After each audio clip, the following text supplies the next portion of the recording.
උදෑසන පතන්නම් ඔබට සුබම සුබ උදෑසනක් වේවා.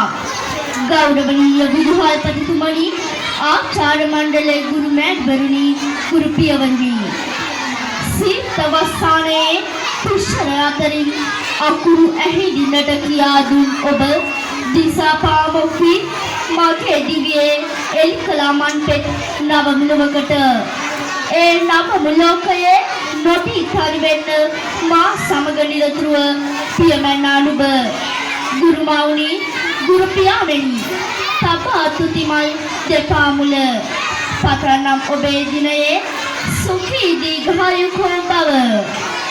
මේ ඔබේ දිනයයි දිසාපාමොක්කුලේ අපූර්ව දායාදයක් සමරන දවසයි. දිනන්නට අවසි තැන්වල නිවැරදි මඟ පෙන්වමින් යා යුතු මඟ මෙයයි කියමින් යහපත් දරුවෙකු දායාද කරන්නට දෙවනි මව්පියන් ලෙස නිදිදිරි දරන දයාබර ගුරු මෑණිවරුනි, ගුරු පියවරුනි, පතන්නම් ඔබට සුවෙන් සපිරි සුබ ගුරු දිනයක් වේවා.